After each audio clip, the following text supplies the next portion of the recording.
วูลลี่เป็นผู้แก้ไข Amanda the Adventurer ภาค 2 นะครับก็วันนี้เรากลับมากันในช่อง The Game Theorist อีกครั้งหนึ่งนะครับซึ่งรอบนี้เขาได้มีเป็นวิดีโอเกี่ยวกับความลับของ Amanda the Adventurer ภาค 2 นะครับก็เขาบอกว่าวูลลี่เนี่ยจะเป็นคนที่แก้ไข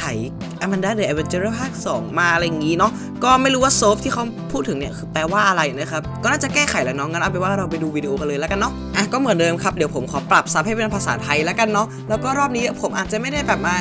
าหยุดคลิปพูดนานนะเพราะว่ามันวิดีโอมัน23นาทีเลยนะครับก็นานมากๆเนาะก็ยิ่งถ้าหยุดพูดไปก็จะยิ่งเยอะก็จะพยายามแบบพูดไประหว่างคลิปอะไรอย่างงี้นะครับเยอะกันว่ามีอะไรสำคัญจริงๆผมเขาหยุดจริงๆเนาะ Who is Wooly in Amanda the Adventurer? This single question has plagued all of us since the very first game. Heck, we've already done 2 videos tearing our hair out trying to figure it out. But now, thanks to the sequel, we're going to not only end the debate of who Wooly is, but also answer the question of why Wooly is.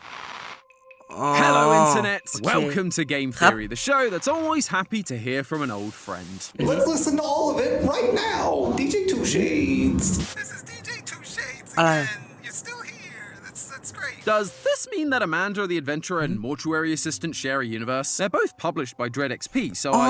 เป็น2เกมของเจ้าของเดียวกันนะครับคือเจ้าของเกม Amanda the Adventurer เนี่ยคือ DreadXP เนาะซึ่งอีกเกมหนึ่งก็คือ DreadXP ที่เป็นเจ้าของเหมือนกันเนาะSuppose it's possible. I should probably look into that. But not today, because we've got to give all our attention to our demonic Dora wannabe and her brand new sequel, Amanda. ก็วันนี้เขาก็น่าจะเหมือนกับมาพูดถึงนะครับว่าวูลลี่เนี่ยเป็นใครกันแน่นะครับแล้วทำไมวูลลี่ถึงเข้ามาหยุดแบบเป็นแบบนี้ได้ไงเนาะ The Adventurer 2. Everyone has been stoked for this sequel, mainly in the hopes that it will finally give us some answers to it. ผมยังเล่นไม่เสร็จด้วยซ้ำไปนะครับสำหรับเกมนี้เนาะแต่ก็จะพยายามเนี่ยคอยเก็บเล่นไปให้เสร็จนะครับ Ever confusing story. So far, the story appears to be that of a human girl called Rebecca and her father Sam. They started a live-action show called Amanda the Adventurer. After some initial success, คือมันเคยเป็นผู้คนใช่ไหมเคยเป็นแบบคนจริงๆมาก่อนแล้วเขาเอาไปทำเป็นการ์ตูนไหมคิดว่านะครับ Entertainment who turned it into an animated show and a living nightmare. Rebecca was forced to summon a demon entity while also having her mind forced into the show itself. She literally became Amanda. Her father, Sam, then mysteriously went missing, and Hamlin began using the show to lure kids away from their homes, putting them inside the tapes just like Amanda, never to be seen again. Really living up to their Pied Piper naming conventions there. This is where we come in. We play as Riley, and we're following leads left by our aunt Kate, who was trying to solve the mystery of this show. ก็คือเหมือนเคสเนี่ยเคสเป็นคุณป้าของเราหรือไลลี่นะครับเราเป็นไลลี่เนาะคุณป้าของเราหรือเคสเนี่ยก็คือเหมือนพยายามที่จะแก้ไขเกี่ยวกับเรื่องนี้ถูกไหมIn this sequel, that investigation leads us to a library alongside the mysterious masked character from the end of the first game. Now, it's up to us to do what we do best. Solve the puzzles, find all the VHS tapes, and try not to die to the Amanda demon that's lurking in the ceiling. What? If we do all that, we're rewarded with an escape hatch in the back of the library. ตรงนี้เรายังไม่เคยไปนะอาจจะเป็นสปอยเลอร์นะครับแบบใครที่แบบดูแต่ช่องผมนะก็อาจจะเป็นสปอยนะครับว่าจะเกิดอะไรขึ้นบ้างแต่ผมก็ยังไม่รู้นะ And that is why it's important to support your local library, kids. You never know when you're going to need a secret underground vault tunnel for demonic emergencies. But if we pay close attention to all the details leading up to this moment, we are also rewarded with one of the most important resources from any library: knowledge. Knowledge about the true lore of this game, the origins of Hamlin Entertainment, who is in control of Amanda, and what the heck is Wooly's deal. For some reason, this guy is the biggest mystery of the entire franchise. Every theory คือเรายังไม่รู้เลยนะครับว่าวูลลี่เนี่ยความจริงคือน่าจะเป็นคนที่แบบมาสวมบทบาทเป็นวูลลี่เนี่ยแหละครับแต่เราไม่รู้ไงว่าใครก็มีคนคิดว่าเป็นแซมหรือเป็นพ่อของรีเบคก้ามาอะไรอย่างงี้เนาะ Him in some way, but no more. Let's not rack up any more late fees, theorists. It's time to return to the library and see if we can finally solve the mysteries of Amanda the Adventurer. And to start with, I actually want to focus on the same character our last theory ended on, the opossum. In the demo, this guy was a mysterious character that didn't really show up all that much, but he was clearly meant to be a reference to Dora's swiper, as he steals Amanda's coin so that she couldn't try to escape during the opening scene. This made it feel like he was supposed to be important, and we ended up concluding that this opossum was likely connected back to Hamlin in some way. By stealing the coins, Amanda couldn't go on her adventure, and Hamlin don't เหมือนเป็นตัวป่วนอะไรอย่างงี้เนาะแบบ ตัวทำลายแบบแผนการหรือว่าอะไรต่างๆเนาะตัวทำลายความสนุกอะไรอย่างนี้นะครับโอเคงั้นก็หลังจากนี้อาจจะไม่ได้พูดเยอะแล้วนะรู้สึกว่าตัวเองพูดเยอะไปแล้วนะครับตอนที่แบบกดหยุดเนาะก็ผมอาจจะให้ทุกคนอ่านซับแล้วมีอะไรเดี๋ยวผมค่อยมาพูดอะไรอย่างนี้แล้วกันเนาะ escaping this new TV realm she finds herself in, especially after all the effort they went through to summon the demon entity in the first place. Now in the full release, the opossum is back, and I was right. He's definitely important, just not in the way I initially thought. He keeps showing up as he did before, causing havoc and attacking both Amanda and Woody, leading to them getting more and more annoyed. And believe me, I get it. I'd be annoyed too if someone kept bugging me, attacking me, and trying to rip my eye out. Don't even think about it. This annoyance culminates in a final scene in an alleyway where suddenly the opossum's attention switches from his usual Amanda-shaped target and onto us. They attack the screen and we see a couple of subtitles appear repeating a single broken word. Before they can get the whole word out though, Amanda and Wooly tackle them to the ground and throw them in the dumpster. As with most things in this franchise, at first, it's not super clear what we're seeing play out here. But if you rewind just a little bit, there is one single hint that explains the whole thing. Throughout this playthrough, we have a walkie-talkie that was given to us by our new masked friends. They occasionally just chime in to help drive the story forward. And one of those times is just as the opossum is going to bother Amanda in the alleyway. What the hell happened in here? But just like Amanda has been able to hear us and use items that we offer her from the real world, the opossum seems to be able to hear this outside stimuli. That is what causes the opossum ใช่ถ้าทุกคนดูในนี้นะตอนที่เรากำลังคุยอยู่เหมือนเจ้าพอซัมมันเห็นถูกไหมเนี่ย That is what causes the opossum to switch targets. They are reacting to the voice of the masked figure. And once you get to the true ending of the game, we come to realize why. Upon playing ก็คือเหมือนกับว่าตอนแรกพอซัมมันก็แบบสร้างปัญหาให้อแมนดาแต่ว่าพอสุดท้ายได้ยินเสียงจากวิทยุเราเนี่ยที่เจ้าหน้ากากคนปริศนานั้นให้มานะครับเสร็จแล้วเนี่ยพอซัมเขาก็เลยเปลี่ยนมาโจมตีเราแทนแสดงว่ามันได้ยินสิ่งที่อยู่ข้างนอกด้วยเหรอ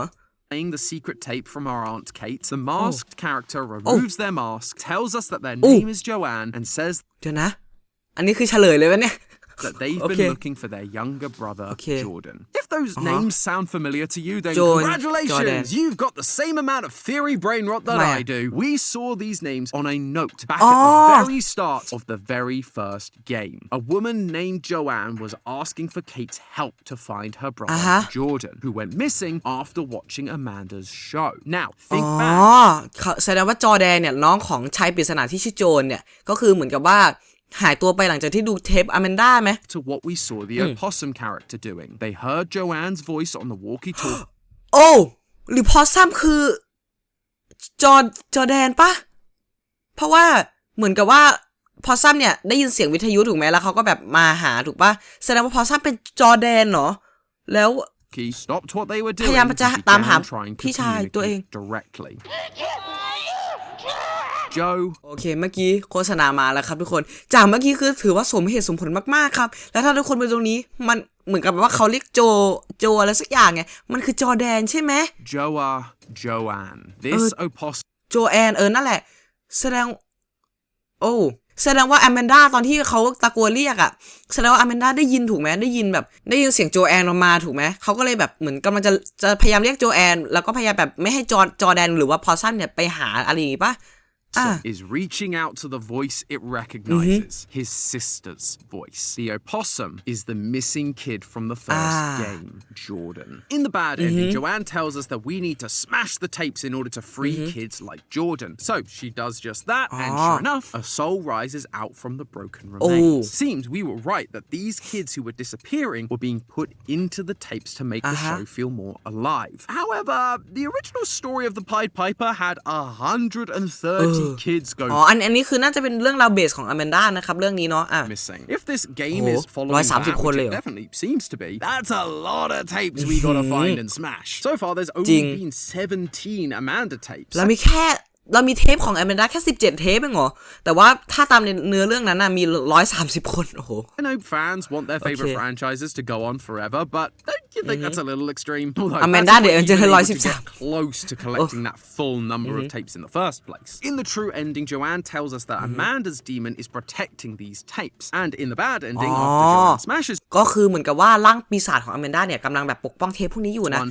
แล้ว Amanda's demon โจร attacks เอา her มา for จาก doing so. Naturally, I just thought this was an evil entity doing evil entity things. It's a demon after all. It was summoned by Hamlin and เอาจริงคือสปอยแบบสปอยเลยครับทุกคนอาจจะไม่เป็นไรเราก็เดี๋ยวเราก็ค่อยไปดูของจริงอีกทีแล้วกันเนาะ bound to Amanda in order to lure all of these kids and kill anyone that got in their way. But in this game, we see something interesting happen. There's a point where Wooly is telling a story to try and cheer up Amanda, and you have to open books to match the story he's presenting. However, doing so summons Amanda's demon from the ceiling, and it kills you. The solution is actually to ignore Wooly's instructions and instead follow Amanda's drawings she's posted on the wall. Once the story is over, the demon once again tries to kill you, but Amanda calls out and stops it. No! It helped me feel better. This demon isn't completely mindless, nor is it evil and working for Hamlin. It's obedient to Amanda. It follows her orders, which means that คือเหมือนกับว่า Amanda เนี่ยเป็นคนบงการเจ้าร่างปีศาจอะไรอย่างนี้ถูกไหม protecting the tapes isn't part of Hamlin's plan, it's part of hers. That seems strange. We've talked a few times about how Amanda is desperately trying Amanda เนี่ยเป็นAmanda ร่างปีศาจเนี่ยคือไม่ได้ถูกควบคุมโดยแฮมเลนหรือว่าเจ้าของบริษัทที่ฉายAmanda แต่โดนควบคุมโดยAmanda เองเหรอ to get out of these tapes. So why would she not want the same for all the other kids? By destroying the tapes, aren't we helping them get the very thing that she so desperately wants for herself? It could be that she's jealous. We saw in the first game that she's terrified of being alone like a lonely kitten. So if she's stuck in these tapes, at least I guess she would have some company. But then I noticed that we only destroy a tape in the bad ending. In the true ending, Joanne says that someone told her to smash the tapes in order to free her brother's soul. She then later refers to them as the psychos who burnt down Kate's house to again try and destroy the tapes. At the end of her monologue, she tells us that Hamlin needs to be taken down. Clearly, these things are connected. Hamlin are the ones who went after Kate for investigating them. They destroyed her house, and they are the ones trying to destroy the tapes. Hamlin is evil. That's pretty well established at this point. So smashing these tapes and releasing their souls isn't going to help bring these kids back. It's probably คือการที่จะทุบพวกเทปพวกเนี้ยไม่ได้จะทำให้แบบเด็กฟรีนะครับเด็กเป็นอิสระ feed into whatever demonic ritual or plan they actually have coming up next. That's why Amanda attacks us when we destroy. ใช่เพราะว่าคือความจริงอะAmandaต้องการออกจากโลกนี้นะครับออกจากในเทปเนาะแต่ว่าพอเราไปกดทำลายเนี่ยกลายเป็นAmandaมาทำร้ายไอ้คนนี้แทนโจรเนี่ยแสดงว่าAmanda ไม่ได้อยากให้เป็นอย่างนั้นจริงๆใช่ไหมถ้าอย่างนั้นก็ตามทฤษฎีที่เขาบอกกันครับทุกคนก็คือแสดงว่าถ้าเราทำลายเทปแล้วเนี่ยมันก็อาจจะทำให้แบบต้องมาติดอยู่ในอย่างอื่นอะไรอย่างนี้แทนนะครับ By following those instructions, we're helping the very people that cause this mess. เพราะถ้าเราทำลายตัวเทปเนี่ยเราก็จะมาช่วยบริษัทแฮมเลนผู้ชั่วร้ายอะไรอย่างนี้มากกว่านะ It's more pain and suffering. By keeping them in the tapes, they're safe, protected by Amanda. She may even have a way to bring them back properly in the future. It's hard to คือเหมือ say นกับ for ว่าเด็ก sure. ทุกคนเนี่ยเด็กทุกคนน่าจะโดนจับอยู่ในเทปถูกไหมแล้วAmandaกำลังปกป้องพวกเขาอยู่นะครับแต่ว่าถ้าเกิดว่าเอาออกจากเทปแล้วเนี่ยก็จะไปอยู่ในการครอบครองของแฮมเลนเลยนะ This series has always leaned hard into cryptic clues that can't be answered until the sequel. But what I am sure about is that as we go through however many sequels this series is going to have, we'll be slowly winning Amanda over, just like we did in this story minigame. We're going to show her that we are trying to save these kids too, that we are on her side. And once we build that trust enough, we're going to have a demon entity on our side to help us stop Hamlin. Maybe we'll even get a cool kaiju-style battle between Demon Amanda and Demon Wooly. All while we just sit in the corner frantically trying to solve a puzzle made for children. What can I say? ก็ที่เขาพูดมาเมื่อกี้ก็เหมือนกับว่าเราก็จะต้องพยายามทำให้Amandaเนี่ยรู้ว่าเราอยู่ในฝั่งของAmandaเราจะพยายามช่วยเด็กๆนะครับแล้วก็อาจจะทำให้ปีศาจAmandaอยู่ดีๆก็กลายเป็นฝั่งของเราแล้วก็พยายามที่จะช่วยกันไปสู้แฮมเลนได้นะอะไรอย่างงี้นะ A theorist's got a theorist. But this sequel isn't done with big reveals yet. We've found the opossum, but there's one other identity that this game is trying trying to share with us. Wooly. One that has been bothering us since the very ใช่ beginning. Wooly I know. The last two theories we've done have all been about who this flippin' sheep is. I'm as annoyed about it as you are. But trust me, I do truly believe that this game has the answers we need to finally put this mystery to bed. I just need to put in the next VHS tape and...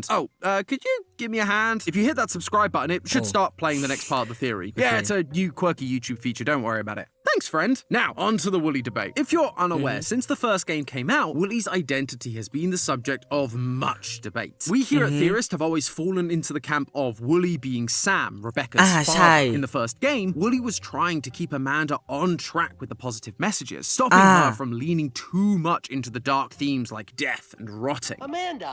nothing is rotten here. He was always trying to cheer her up, stopping her from becoming a monster. Sometimes it even worked. It's my birthday. Maybe we can help her out. My friend is having a birthday. It felt like a father who cared deeply for his daughter, who didn't want the awful things Hamlin was doing to affect the show. In this sequel, we see him do a lot more of the same, telling stories to try and cheer her up. Maybe doing something will make you feel ใช่ better. เพราะว่าวูลลี่จะพยายามแบบทำให้อแมนด้าคิดบวกอยู่เสมอนะครับแม้ว่าอแมนด้าจะคิดลบแค่ไหนเนาะก็เป็นไปได้นะครับ How about an adventure? But while we have been theorizing in that direction, others went a different way, feeling that it's more likely that Wooly was actually a Hamlin employee working on Wooly the เป็นพนัก inside งานใน to Hamlin try เหรอ and keep Amanda on track and stop her from freeing herself and the other kids. อีกทฤษฎีหนึ่งคือเขาบอกว่าอแมนด้าเนี่ยวูลลี่เนี่ยเป็นหนึ่งในพนักงานของแฮมเลนที่จะพยายามแบบควบคุมอแมนด้าให้อยู่แบบให้ไม่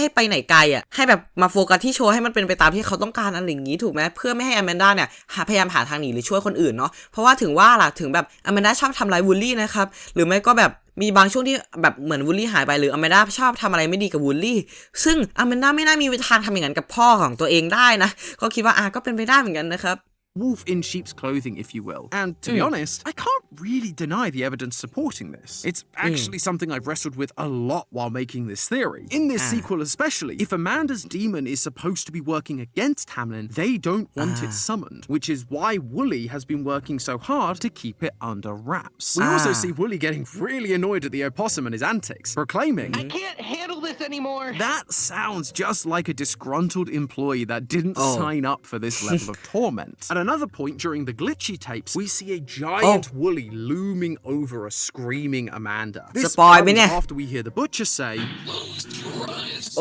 Count down from 10. You may feel this. That phrase is something I'm sure we've all heard at a doctor's office, either before a surgery or an injection, revealing to us that the butcher we've been seeing throughout the games is actually meant to represent a doctor or surgeon that turned Amanda into a monster. Now that the surgery... แสดงว่าบูชเชอร์ที่เราเห็นเขาบอกว่าน่าจะเป็นแบบคนที่ผ่าตัดอแมนด้าให้กลายเป็นร่างปีศาจอะไรอย่างงี้หรอ Been a success, she's in the tapes and under the watchful eye of Wooly. Finally, there's, the giant demon Wooly that appears at the end of the game. Much like Amanda's steps in when you're ruining her plans, this one comes in after Joanne tells you about Hamlin and their plans to destroy the tapes. The demon Wooly is here to stop her ruining the plan any further. It is on Hamlin's side. อันนี้นั่นวูลลี่เหรอ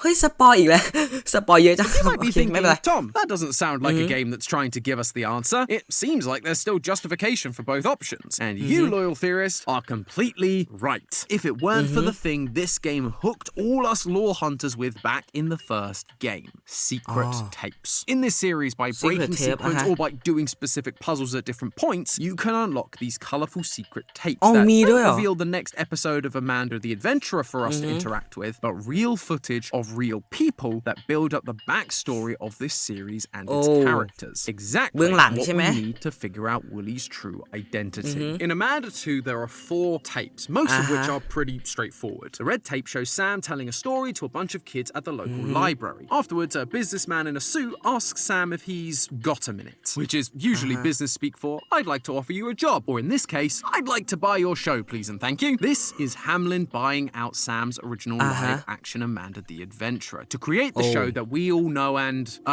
just know. The orange tape is a meeting between our Aunt Kate and a group of people she's working with to discuss the disappearance of the kids and the use of demonic entities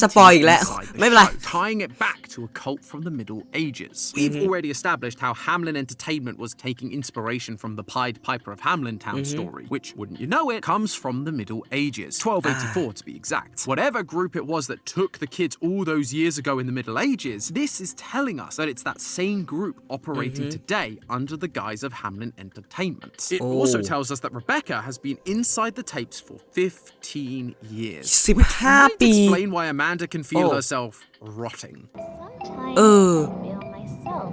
rotting. And then, in the green tape, we can see Rebecca's body hooked up to a machine in a hospital setting, rotting away. Her brain activity being monitored using an EEG cap, just like Matt theorized about in our very first theory. But then, there's the blue tape. And this is where our answers truly lie. Sam is being kept in a tiny room somewhere away from his daughter. He argues with his captor over the contract he signed, while being asked to say things to Rebecca to convince her to keep going along with their plans. Rebecca,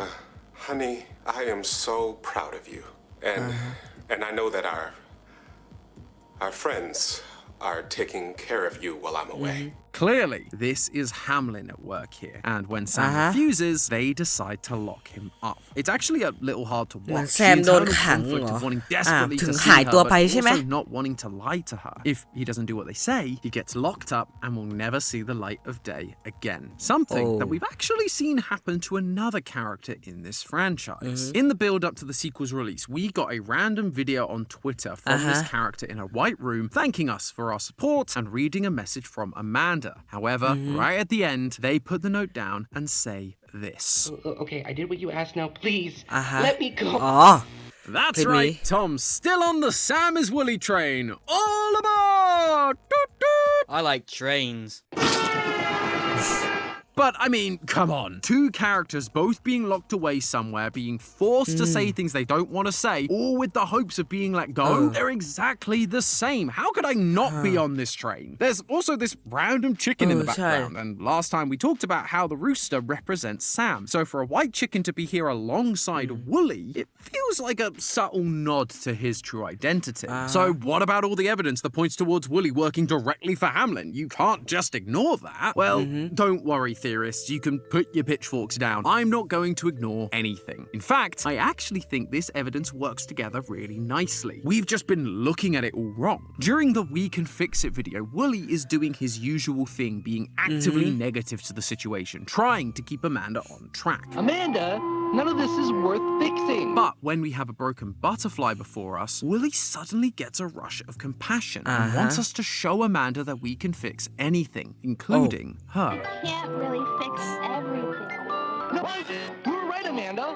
We can fix anything. We can fix it. Right? We're seeing two versions of Woolly in a single tape. One that's helping Hamlin and one that wants to help Amanda. Sam wants to help his daughter. But as we saw in the blue tape, he is being coerced, forced to go along with Hamlin. คือในเทปนั้นน่ะบูลลี่อ่ะมีใจหนึ่งที่อยากช่วยอแมนดาอีกใจหนึ่งที่ไม่อยากช่วยนะครับที่เหมือนแบบคือเหมือนกับว่าคือพ่อของอแมนดาหรือแซมเนี่ยก็คือพยายามอยากช่วยอแมนดาลูกของเขานั่นแหละครับแต่ว่าเหมือนกับโดนขังแล้วโดนบังคับให้แบบไม่ให้ช่วยอแมนดาอะไรอย่างงี้ก็เลยเป็น2 personality หรอแล้วก็คือวูลลี่อ่ะก็คือแซมหรือเปล่าแต่ก็ไม่รู้เหมือนกันนะครับว่าทำไมอแมนดาถึงแบบพยายามที่จะแบบว่าปัดไม่ให้แบบพยายามที่จะแบบทำร้ายวูลลี่ซึ่งอแมนดาจะทำอย่างนั้นกับพ่อของตัวเองทำไมหรือว่าอแมนดายังไม่รู้หรอหรือว่าแบบโดนบังคับอะไรอย่างนี้หรือเปล่านะครับ plan. If he doesn't do what they ask, he'll remain locked up, and who knows what awful thing could happen as a result. On the red tape, the Hamlin employee mentions that Sam has been able to build a strong connection with the kids with the stories he tells. And then in the blue tape, what is he doing? He's telling Amanda, a child, a fake story to convince her to help Hamlin. Hamlin has seen Sam's ability to engage with children, and so by essentially holding him at gunpoint, they can use him to manipulate Amanda and all the other children that watch watch the show. This is why his actions have appeared so inconsistent. Sam, Wooly, wants to help Amanda. He wants แสดงว่าก็แซมก็น่าจะบูลลี่นี่แหละครับที่อยากช่วยอแมนด้าอะไรอย่างงี้เนาะแต่ก็โดนบังคับอะไรอย่างงี้อแมนด้าก็อาจจะรู้นะครับว่าบูลลี่คือแซมแต่อาจจะไม่รู้หรือเปล่าว่าแบบแซมเนี่ยอยากจะช่วยนะครับเพราะว่าสิ่งที่วูดดี้ชอบทำเนี่ยคือแบบเหมือนกับแบบชอบพยายามยับยั้งอแมนด้าอะไรอย่างงี้นะก็อแมนด้าอาจจะรู้ว่าคือแซมนะครับแต่อาจจะไม่รู้นะว่าแบบแซมอยากช่วยแต่ว่าโดนบังคับให้แบบให้ขัดอะไรอย่างงี้นะto fix her, but he's also under strict orders to not mess anything up. This isn't a case of Wooly being Sam or someone from Hamlin. The truth is, it's both. The only question I have now is, how did he end up in this situation? Was being turned into Wooly a punishment for refusing to go along with their plans in the blue tape? Or was it another stipulation of his clearly awful contract? I don't think so. If that were the case, he'd be there against his will and wouldn't likely be falling in line so easily, just like we saw in the blue tape and like we're seeing Amanda do. Instead, the truth is actually much sadder and much darker than any of us realized. And it all comes down to the when you're feeling bad tape. I mentioned this minigame earlier. Amanda is, well, feeling bad. And so Wooly decides to cheer her up by telling her a story. It's a pretty by-the-numbers kids fantasy story. We have a knight who receives a quest from a wizard to save the princess from a dragon. But Amanda isn't interested. She has a different story in mind. If you instead follow the pictures that Amanda has drawn and placed on the wall, you end up with a story about a knight and a princess who loved each other very much, but the knight suddenly abandoned the princess. She goes to the wizard to help find him, but the wizard tricks her and turns her into a dragon. At this point, you're probably starting to see the parallels. Amanda was turned into a monster by Hamlin, so the princess is Amanda/Rebecca, the dragon is her demon form, the wizard is Hamlin, and the knight? Well, there's only one possible option left. It's Sam. Think about it. In the fake version of events, the one Hamlin wants Amanda to believe, Hamlin, the wizard, sent Sam, or Wooly, the knight, on a noble quest to save Amanda from the demon. He's there to help her, to stop the demon from appearing. And so by trusting him and following his lead, Amanda will get to live happily ever after just like the princess. But that's not the true story Amanda remembers. The true story, or at least the true story as far as she's concerned, is that Sam abandoned her. We see in the blue tapes that he's being held captive away from her, but she's a child. She's not going to understand those nuances, especially with Hamlin manipulating the tapes. Plus, we learnt from the first game that Rebecca isn't Sam's biological daughter, but his adopted daughter. She's already been abandoned once before, and regardless of whether the reasons were good or bad, คือเหมือนกับว่าแซมพยายามที่จะไปช่วยอแมนด้านะครับแต่ว่าในความทรงจำของอแมนด้าเนี่ยคืออแมนด้าคิดว่าแบบเธอถูกพ่อของตัวเองทิ้งอะไรอย่างงี้เหรอ of being abandoned by a parental figure, it can be really hard to shake. When he disappears for no reason, naturally she's going to feel betrayed by the person who promised to protect her. So she asked Hamlin for help, and they said they would, getting her คือเหมือนกับว่าพ่อของเขาพยายามจะช่วยแต่ว่าอแมนด้าไม่คิดว่าจะช่วยแล้วโดนทิ้งอะไรอย่างงี้ถูกไหมอแมนด้าก็เลยไปขอความช่วยเหลือจากแฮมเลนซึ่งแฮมเลนก็จับอแมนด้าเข้าเทปอะไรอย่างงี้ถูกไหม and from there turned her into a monster. However, that isn't where Amanda's story ends. In the final section, the knight comes back to slay the dragon, only to realize after he does the deed that it was the princess all along. He had killed his true love and so resolved to wander the earth alone forever. At some point, Sam did escape from his confinement and rushed to find Rebecca. He may even have been the one filming the footage found on the green tape from the hospital, running once he was spotted because he wasn't supposed to be there. From there, though, the story implies that he does eventually encounter Amanda's demon and tries to kill it. But in doing so, he sadly kills his own. คือเหมือนกับว่าแซมไม่รู้นะครับว่าร่างปีศาจของอแมนด้าคืออแมนด้านะครับแล้วแซมก็เลยพยายามที่จะแบบไปฆ่าอแมนด้าร่างปีศาจเพื่อปกป้องอแมนด้าตัวจริงๆแต่กลายเป็นว่าพอฆ่าไปแล้วมันก็คืออแมนด้าตัวเดียวกันนั่นแหละครับคนเดียวกันแต่คนละร่างเลยปะหรือว่าอะไรสักอย่างนั่นแหละครับแต่คือเป็นคนเดียวกันนั่นแหละพอแซมไปฆ่าอแมนด้าร่างปีศาจปุ๊บก็กลายเป็นว่าเขาไปฆ่าอแมนด้าลูกของตัวเองไปด้วยหรือรีเบคก้านั่นแหละครับdaughter. Amanda's real body isn't rotting because she's lying comatose in a hospital bed, but because she died at her father's hand. The only part of her that remains now is her mind inside these tapes. And she hasn't forgiven him for what he did. When you go looking for treasure in the woods, you can dig up an unmarked grave. And inside it are a pile of Sam's clothes that he wore in one of the interview tapes. In previous theories, we've pointed out that when we saw an unmarked grave in the demo, the correct answer was Wooly. Again, connecting these two characters. But when they see these clothes, both Wooly and Amanda agree that some things are better buried, forgotten. Amanda wants to forget about her father, that he abandoned her, while Wooly wants her to forget the horrible things that he did so that they can rebuild their relationship inside the game. That is why I believe Sam got turned into Wooly in the first place. I'll admit this next part is a little speculative, แสดงว่าแซมอาจจะเป็นวูลลี่จริงๆก็ได้ตามที่เป็นทฤษฎีที่เขาว่ากันอะไรอย่างนี้นะครับ Sam killed his own daughter and was completely torn apart by it. But if he'd seen Hamlin's experiments in the hospital, he'd know that part of her lived on. She was still alive inside the show. And so he turned himself into Hamlin, asked them to experiment on him and turn him into a character so that he ก็คือเหมือนกับว่าแซมตอนนั้นยังเป็นคนปกติอยู่นะครับแต่ว่าสุดท้ายเขาก็เหมือนไปฆ่าอแมนดาที่เป็นร่างปีศาจไปแล้วนะเขาก็เลยเหมือนแต่เขาเหมือนจะรู้นะว่าอแมนดายังมีชีวิตอยู่แต่มีชีวิตอยู่ในเทปในโลกของเทปเขาก็เลยเหมือนจะแบบไปขอแฮมเลนให้แบบแปลงเขาให้เป็นตัวละครที่เข้าไปอยู่ในเทปด้วยเหมือนกันจะได้ไปอยู่กับลูกอะไรอย่างงี้ป่ะ and Amanda could be together again. They agreed. Their only condition was that he stop fighting them and keep Amanda on track with their plan. Once again, he was being coerced by Hamlin, but he needed to be with his daughter again. So he accepted. He got put into the show as Wooly, and in turn, that created the demonic sheep that we see at the end of the game. That is why Sam isn't fighting nearly as hard as he was in the blue tape, because he can't. He made a deal and he has to hold up his end of the bargain if he wants to remain with his daughter. This might also ก็คือเหมือนเขาไม่มีทางเลือกแล้วแหละครับนอกจากที่จะต้องเข้าไปอยู่ในโชว์เพื่อที่จะอยู่กับลูกสาวหลังจากที่เขาแบบฆ่าลูกสาวตัวเองไปแล้วนะครับ explain how after Amanda kills him in the first game ใช่เพราะว่าอแมนดาพยายามจะฆ่าวูลลี่หรือว่าแบบอแมนดายังแค้นอยู่ที่แบบแซมหรือว่าพ่อของเขามาฆ่าอะไรอย่างนี้แล้วพออแมนดารู้ว่าเป็นวูลลี่ที่เป็นพ่อของเขาเข้ามาอยู่ในนี้ก็พยายามที่จะทำร้ายป่ะก็เป็นไม่ได้นะ show back up in the sequel with no real consequence. Unlike Rebecca, Sam may not be dead. He's just hooked up to a machine and can be put back into the show so Hamlin can keep control. And each time that happens, Hamlin puts more and more pressure on Sam to keep her in line, to keep the demon at bay so that they can destroy the tapes and fulfill their master plan. Whatever that is. Maybe this weird ARG someone found in the credits will give us some answers. But hey, that's just a theory. A game theory. Thanks for watching. จบกันไปแล้วนะครับสำหรับวิดีโอเกี่ยวกับความลับของวูลลี่แล้วก็เรื่องราวของอแมนดาทั้งหมดเนาะก็จริงก็น่าเศร้าอยู่เหมือนกันนะครับถ้าแบบเป็นเรื่องอย่างนี้จริงๆแต่ก็ขอเน้นย้ำนะครับว่านี่ก็ไม่ใช่เรื่องจริงเนาะอาจจะเป็นแค่แบบทฤษฎีเนาะก็ไม่ได้ยืนยันว่าจะจริงหรือเปล่านะครับแต่ก็มีความเป็นไปได้นะเอาจริงเท่าที่ฟังจากตรงนี้นะครับงั้นก็เอาเป็นว่าสำหรับวันนี้ผมไว้เท่านี้ก่อนแล้วกันนะครับแล้วถ้ามีอะไรประมาณนี้เข้ามาอีกเดี๋ยวผมมาอัดคลิปให้ดูเนาะก็สำหรับวันนี้ผมไว้เท่านี้ก่อนแล้วกันนะครับ